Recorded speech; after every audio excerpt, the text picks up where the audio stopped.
Hello students, स्वागत है आप सभी का एसवी स्कूल के ऑनलाइन प्लेटफॉर्म पर। जैसा कि आप सभी को पता है कि हमारा फर्स्ट चैप्टर की जो थ्योरी है वो कंप्लीट हो चुकी है। उस फर्स्ट चैप्टर में हम लोगों ने विद्युत आवेश, कूलाम्ब बल और विद्युत क्षेत्र के बारे में पढ़ा था।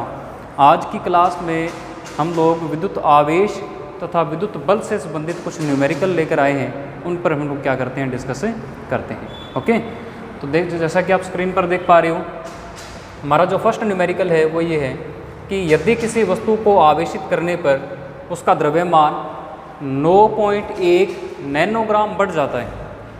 देखो ध्यान से देखो क्या दिया हुआ है कि हम वस्तु को आवेशित कर रहे हैं और आवेशित करने के कारण उस वस्तु का द्रव्यमान कितना बढ़ रहा है, 9.1 नैनोग्राम। तो ज्ञात करें कि वस्तु पर स्थानांतरित इलेक्ट्रॉनों की संख्या कितनी होगी। वस्तु पर स्थानांतरित इलेक्ट्रॉनों की संख्या कितनी होगी। अब देखो आप, द्रव्यमान बढ़ रहा है, द्रव्यमान बढ़ रहा है। मान लो कि हमारे पास ये वस्तु है, ये वस्तु है ए। आप एक बात की आप इसमें देखें आप कि यदि मैं इस वस्तु में से इलेक्ट्रॉनों को क्या कर देता हूँ, निकाल देता हूँ। यदि इस वस्तु में से इलेक्ट्रॉनों को क्या कर दिया जाए, निकाल दिया जाए या रिमूव कर दिया जाए, तो इस वस्तु के द्रव्यमान पर क्या प्रभाव पड़ेगा। इलेक्ट्रॉन निकल रहे हैं तो इस वस्तु का जो द्रव्यमान होगा वो क्या हो जाएगा, हमारा कम हो जाएगा। लेकिन इसके विपरीत यदि मैं इसी वस्तु ए को इलेक्ट्रॉन दे दूं, इस पर इलेक्ट्रॉन जमा कर दें हम लोग, तब इस पर इलेक्ट्रॉन आ रहे हैं, बाहर से इलेक्ट्रॉन आ रहे हैं, तो इस स्थिति में इसका द्रव्यमान क्या होता है, बढ़ता है या ज़्यादा होता है। ठीक है बात। एक नंबर बात तो हमें पता चल गई कि यदि हम लोग इलेक्ट्रॉनों को वस्तु से निकालेंगे तो द्रव्यमान कम होगा, और यदि हम वस्तु पर इलेक्ट्रॉनों को डाल देंगे तो द्रव्यमान क्या होगा, ज़्यादा होगा। हमारे केस में क्या हो रहा है, द्रव्यमान बढ़ रहा है। इसका मतलब उस वस्तु पर क्या चीज़ आ रहे हैं, इलेक्ट्रॉन आ रहे हैं। इसीलिए पहले पार्ट में क्या पूछा है, वस्तु पर स्थानांतरित इलेक्ट्रॉनों की संख्या कितनी होगी। ठीक है जी बात। तो आप लोग इसका सॉल्यूशन लिखें, आप इसका सॉल्यूशन लिखें। आप मान लें कि माना वस्तु पर स्थानांतरित इलेक्ट्रॉनों की संख्या, माना वस्तु पर स्थानांतरित इलेक्ट्रॉनों की संख्या, हम मान लेते हैं कि वस्तु पर n इलेक्ट्रॉन स्थानांतरित हम लोग क्या कर देते हैं, कर देते हैं। कितने इलेक्ट्रॉन स्थानांतरित कर देते हैं, वस्तु पर n इलेक्ट्रॉन स्थानांतरित कर देते हैं। ठीक है बात।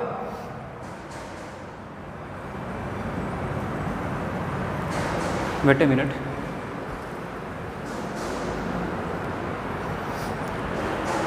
हाँ जी, कैमरा की कुछ सेटिंग करनी थी, बोर्ड पूरा नहीं आ रहा था। ठीक है भाई।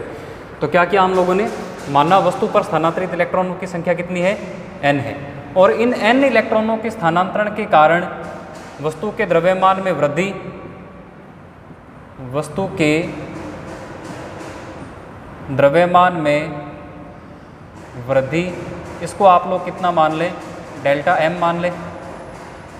कितना मान लें आप लोग, डेल्टा m मान लें। और यदि एक इलेक्ट्रॉन का द्रव्यमान, एक इलेक्ट्रॉन का द्रव्यमान, इसको आप लोग यदि me से डिनोट करो, me से डिनोट करो, तो इन तीनों में क्या संबंध आना चाहिए, इन तीनों में क्या संबंध आना चाहिए। तो इसमें आप देखोगे कि इलेक्ट्रॉनों के स्थानांतरण के कारण वस्तु के द्रव्यमान में जितनी वृद्धि हो रही है डेल्टा m, वो किसके बराबर आएगी, वो आएगी जितने इलेक्ट्रॉन स्थानांतरित हो रहे हैं उन इलेक्ट्रॉनों की संख्या गुणा में एक इलेक्ट्रॉन का द्रव्यमान। मान लो कि आप लोग 4 इलेक्ट्रॉन स्थानांतरित हो रहे हैं। कितने इलेक्ट्रॉन स्थानांतरित हो रहे हैं, 4 इलेक्ट्रॉन। तो आप लोग 4 को क्या कर दोगे, एक इलेक्ट्रॉन के द्रव्यमान से गुणा कर दोगे, तो जो फैक्टर आएगा उतना द्रव्यमान क्या हो जाएगा, उस वस्तु पर बढ़ जाएगा। तो ये संबंध होता है। ये किसमें संबंध है, द्रव्यमान में वृद्धि किसके बराबर होगी, स्थानांतरित इलेक्ट्रॉनों की संख्या n गुणा में एक इलेक्ट्रॉन का द्रव्यमान me। अब आप लोग देख लें कि द्रव्यमान में वृद्धि कितनी हो रही है, द्रव्यमान में वृद्धि हो रही है कितनी, 9.1 नैनोग्राम।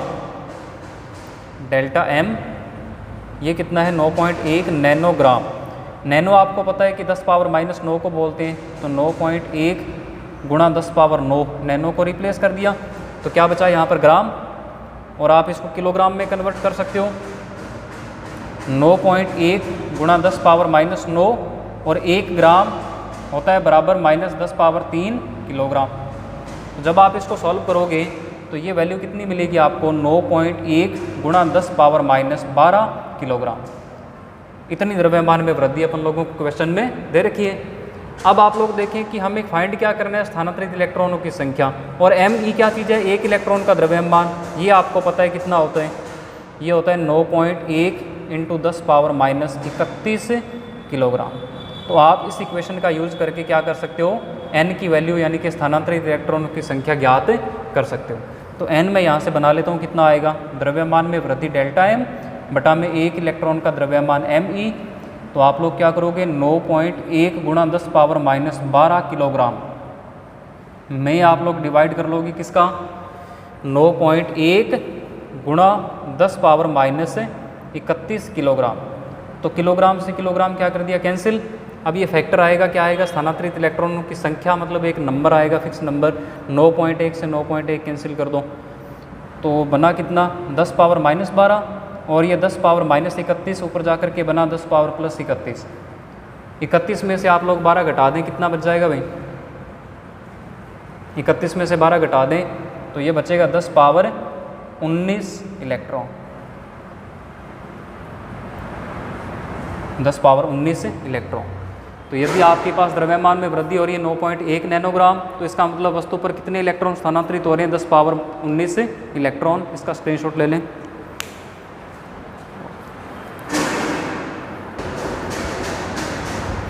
ओके स्टूडेंट्स, वस्तु पर स्थानांतरित इलेक्ट्रॉनों की संख्या हम लोगों ने निकाल ली।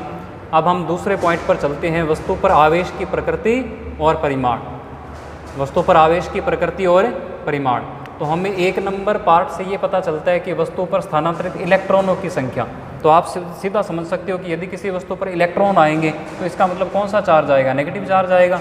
तो आवेश की जो प्रकृति होगी वो कैसी प्रकृति होगी, ऋणात्मक प्रकृति होगी। ठीक है जी, आवेश की प्रकृति क्या होगी, ऋणात्मक।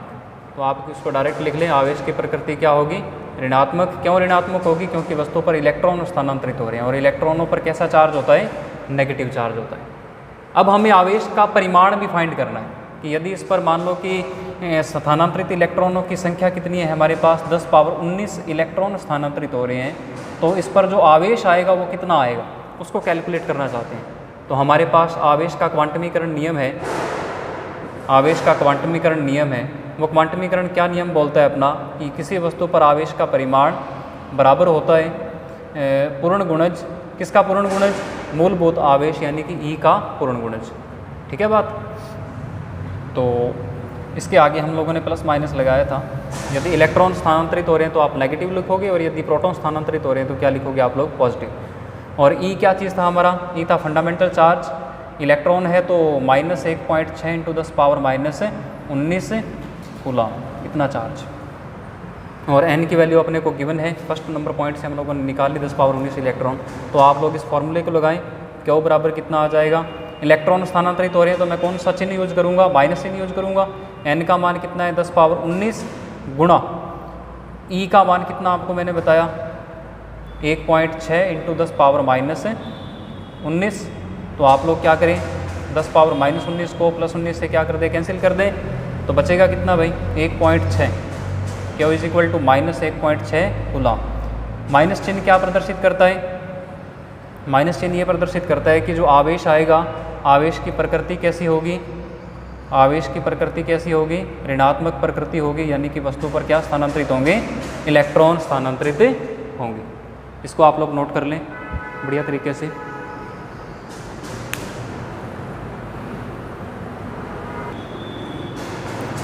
हाँ जी स्टूडेंट्स, क्वेश्चन नंबर 2 बहुत ही इम्पोर्टेंट क्वेश्चन है। कई बार ऐसे क्वेश्चन कॉम्पिटिटिव एग्जाम में भी पूछे जाते हैं और बोर्ड एग्जाम में तो पूछे ही जाते हैं। क्वेश्चन में लिखा हुआ है कि 250 ग्राम जल में इलेक्ट्रॉनों की संख्या ज्ञात करें। यानी कि जल का केमिकल फार्मूला अपने को दे रखा है H2O। ठीक है भाई, क्या करना है आपको, 250 ग्राम जल दिया हुआ है, जल का भार आपको गिवन है 250 ग्राम, और इसमें आपको इलेक्ट्रॉनों की संख्या क्या करनी है, ज्ञात करनी है। तो इसके लिए सबसे पहले आपको क्या करना पड़ेगा कि 250 ग्राम जल में H2O के कितने अणु होंगे उसकी वैल्यू आपको फाइंड करनी पड़ेगी। जैसे मान लो कि आपके पास इस प्रकार से वाटर है, 250 ग्राम जल है इसमें मान लो, तो इस 250 ग्राम जल में क्या होगा, इस 250 ग्राम जल में क्या होगा, H2O के अणु होंगे। जैसे एक ये H2O का अणु, ये दूसरा H2O का अणु, ये तीसरा H2O का अणु, ये 4 नंबर H2O का अणु, है ना। इस प्रकार से अणुओं से मिलके तो बनता है वाटर। कौन से अणुओं से मिलके बनता है? H2O के अणुओं से मिलके बनता है। तो सबसे पहले यदि मैं क्या करूं, इस 250 ग्राम जल में H2O के अणुओं की संख्या फाइंड कर लूं, तो मेरे को आसानी से इलेक्ट्रॉनों की संख्या क्या हो जाएगी, ज्ञात हो जाएगी। क्योंकि आपको पता है कि एक अणु में इलेक्ट्रॉनों की संख्या कितनी होती है, कितनी होती है, देखो भी आप लोग, हाइड्रोजन में कितने इलेक्ट्रॉन, एक इलेक्ट्रॉन, 2 हाइड्रोजन है तो कितने हो गए, कितने हो गए भाई, 2 हाइड्रोजन है तो 2 इलेक्ट्रॉन हो गए। और ऑक्सीजन में 8 इलेक्ट्रॉन होते हैं, 2 और 8 कितने हो गए, 10 इलेक्ट्रॉन। मतलब यदि हमारे पास जल का एक अणु है, यदि हमारे पास जल का एक अणु है, तो एक अणु में इलेक्ट्रॉनों की संख्या कितनी होती है, एक अणु में 10 इलेक्ट्रॉन होते हैं। एक अणु में कितने इलेक्ट्रॉन होते हैं, 10। तो यदि मान लो कि मेरे पास 250 ग्राम में n अणु आ जाते हैं, कितने अणु आ जाते हैं, n अणु आ जाते हैं जल के, तो एक अणु में तो कितने, 10 इलेक्ट्रॉन, n अणुओं में कितने हो जाएंगे, n गुणा 10। तो आसानी से मैं क्या कर लूँगा, इलेक्ट्रॉनों की संख्या फाइंड कर लूँगा, कितने अणुओं में, n अणुओं में। तो सबसे पहले मेरे को अणुओं की संख्या प्राप्त करनी है। उसके लिए देखो आप लोगों को मैं एक डायरेक्ट फार्मूला भी बताता हूँ और फिर मैं बताता हूँ कि वो फार्मूला कहाँ से आया। अणुओं की संख्या, आप लोग फार्मूला लिखें, दिए गए भार में, दिए गए भार में अणुओं की संख्या, दिए गए भार में अणुओं की संख्या capital N is equal to capital M divided by small m into Na, into Na। इस फॉर्मूले में m तो है दिया हुआ द्रव्यमान, दिया हुआ द्रव्यमान, ठीक है भाई बात। और स्मॉल m क्या चीज़ है, जो अपने को कंपाउंड दिया हुआ है उसका अणु भार, जो कंपाउंड दिया हुआ है उसका अणु भार। और Na आपको क्या है, Na है आवोगाद्रो संख्या, आवोगाद्रो संख्या, आवोगाद्रो संख्या। और इसका मान कितना होता है, 6.62 गुणा 10 पावर -23 मॉलिक्यूल्स, ठीक है जी। तो ये फॉर्मूला है दिए गए भार में अणुओं की संख्या ज्ञात करने का। अब ये फॉर्मूला कहाँ से आया उसको मैं थोड़ा सा आपको एक्सप्लेन कर देता हूँ, फिर हम लोग इसके सॉल्यूशन पर चलेंगे। तो ये फॉर्मूला आता है भाई मोल कॉन्सेप्ट से या मोल अवधारणा से। केमिस्ट्री में आपने पढ़ा होगा, कौन से अवधारणा से आता है, ये मोल अवधारणा से आता है। अब सर ये मोल अवधारणा क्या है? मोल अवधारणा ये है कि यदि मान लो कि आपके पास कोई एक यौगिक है, तो उस यौगिक के एक मोल में अणुओं की संख्या होगी, वो कितनी होगी, सदा 6.62 गुणा 10 पावर -23 होगी। कोई सा भी यौगिक है, चाहे आप लोग H2O का एक अणु ले लो, चाहे आप लोग CO2 का एक अणु ले लो, चाहे आप लोग किसी और कंपाउंड का एक अणु ले लो, एक मोल में उस अणु के एक मोल में परमाणुओं की संख्या या अणुओं की संख्या कितनी होती है, 6.62 गुणा 10 पावर -23। इसको हम लोग क्या बोलते हैं, मोल अवधारणा बोलते हैं, या इसको मोल कॉन्सेप्ट या मोल नियम बोला जाता है, ठीक है भी बात। तो क्या चीज़ मैंने आपको बताया, यौगिक के एक मोल में, यौगिक के एक मोल में, यौगिक के एक मोल में अणुओं की संख्या, यौगिक के एक मोल में अणुओं की संख्या बराबर होती है 6.62 इंटू 10 पावर -23 अणु, ठीक है बात। इसी को हम लोग क्या बोलते हैं, मोल अवधारणा बोलते हैं। अब सर मोल क्या चीज़ है, एक मोल क्या चीज़ है? तो जैसे मान लो इस क्वेश्चन में दिया हुआ है कि जल में आपको फाइंड करना है इलेक्ट्रॉनों की संख्या, तो जल का एक मोल कितने ग्राम के बराबर होगा? देखें आप लोग, इस H2O में 2 H हैं, कितने H दिए हुए हैं अपन लोगों को, 2 H दिए हुए हैं। कितने H दिए हुए हैं, 2 H। तो 2 H का जो भार होगा वो कितना होगा, 2 H का भार होगा 2। इसी प्रकार से आपको एक ऑक्सीजन परमाणु दिया है, एक ऑक्सीजन का जो भार होता है वो होता है 16 यानी 16। तो टोटल इसका अणु भार कितना हुआ, 18 ग्राम। कितना हुआ 18 ग्राम। तो ये 18 ग्राम को ही हम लोग क्या बोलेंगे, 1 मोल बोलेंगे। जल के 18 ग्राम किसके बराबर होते हैं, जल के 1 मोल के बराबर होते हैं। तो मैं यदि इस कॉन्सेप्ट को अप्लाई करूं तो मेरे को ये मिल जाएगा कि जल के 1 मोल, अभी मैंने बताया जल का 1 मोल कितने ग्राम के बराबर होता है, 18 ग्राम, में अणुओं की संख्या कितनी होगी, ये 6.62 गुणा 10 पावर -23। ठीक है भाई बात, सॉरी ये प्लस का होता है भाई, माइनस लगा दिया हमने सारी जगह पर, प्लस का होता है, +23 होता है। अच्छा जी, अब हमें यदि 1 मोल में यानी कि 18 ग्राम में पता है तो हमें 1 ग्राम में भी पता होगा। 1 ग्राम जल में अणुओं की संख्या, तो मैं क्या करूँगा, यूनिटरी मेथड का या इकाई मेथड का यूज़ करूँगा। 6.62 गुणा 10 पावर 23, इसमें किसका डिवाइड कर दूँगा, 18 का डिवाइड कर दूँगा। तो ये मेरे को मिल जाएगा क्या चीज़ है, 1 ग्राम जल में अणुओं की संख्या, 1 ग्राम जल में अणुओं की संख्या। अब मेरे को कितने ग्राम जल में अणुओं की संख्या फाइंड करनी है, 250 ग्राम जल में अणुओं की संख्या फाइंड करनी है। तो मैं इसको कितने से मल्टीप्लाई कर लूँगा, 250 ग्राम से मल्टीप्लाई कर लूँगा। 10 पावर 23 बटा में 18 इंटू 250। अब आप इसको देख सकते हो, ये क्या चीज़ आ गई मेरे पास, ये आ गई दिए गए भार, दिया गया भार कितना है 250 ग्राम, में अणुओं की संख्या, क्या चीज़ आ गई, में अणुओं की संख्या। 250 ग्राम ही दिया हुआ था ना, तो ये क्या बन गया, 250 ग्राम दिया हुआ भार बन गया। दिए हुए भार में अणुओं की संख्या किसके बराबर आई, आवोगाद्रो संख्या। आवोगाद्रो संख्या कितनी दे रखी है भाई अपने को, आवोगाद्रो संख्या की वैल्यू होती है कितनी, Na। तो Na अपने को मिल गया। उसके बाद क्या चीज़ होता है, कैपिटल M। कैपिटल M है दिया हुआ भार, दिया हुआ भार देखो कितना है 250 ग्राम, तो ये आ गया दिया हुआ भार 250 ग्राम। उसके बाद कितना आएगा,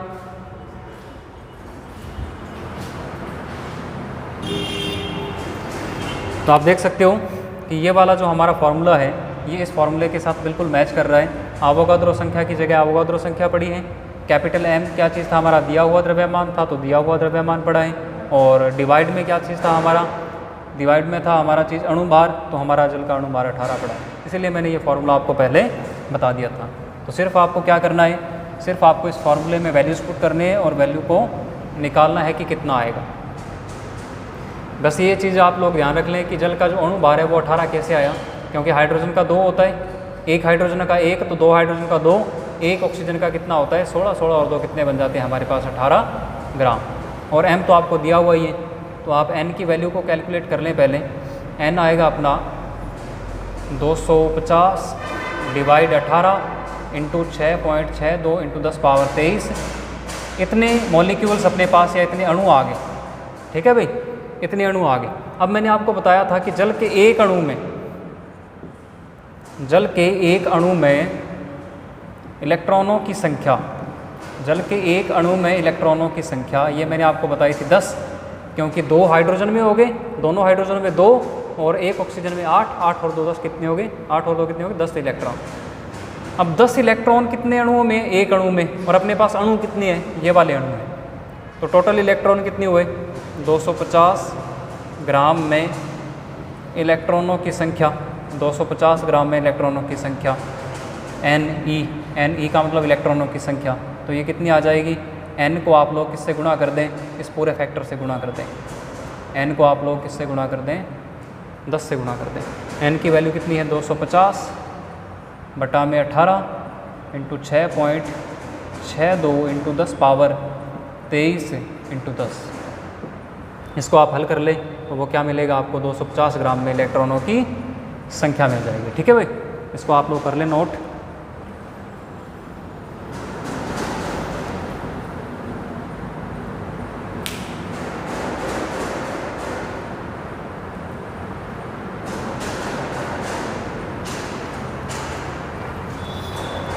उसके बाद अपना थर्ड क्वेश्चन देखते हैं। थर्ड क्वेश्चन में अपने को दिया हुआ है, एक रिएक्शन दी हुई है, अभिक्रिया दी हुई है, और अभिक्रिया अपने पास ये है कि नाइट्रोजन 7 प्लस में एक न्यूट्रॉन, सॉरी नाइट्रोजन प्लस में हाइड्रोजन, तो ये अपने पास क्या बनना चाहिए, यहाँ पर अपने पास x एलिमेंट है, ये अननोन है। हमें क्या करना है, हमें x को ज्ञात करना है कि x क्या चीज़ होगा, कौन सा एलिमेंट होगा x। तो आप लोगों को मैंने आपको एक नियम पढ़ाया था, आवेश संरक्षण का नियम।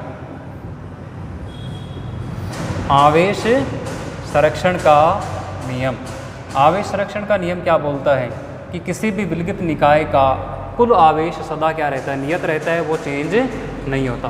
तो इसका मतलब क्या हुआ कि ये अभिक्रिया का एक निकाय है, तो अभिक्रिया से पहले जो आवेश है वो बराबर होना चाहिए किसके, अभिक्रिया के बाद में जो उत्पाद बन रहा है उसके आवेश के, ठीक है ना। तो ये हम लोग इसको इस पर इम्प्लीमेंट कर लेते हैं।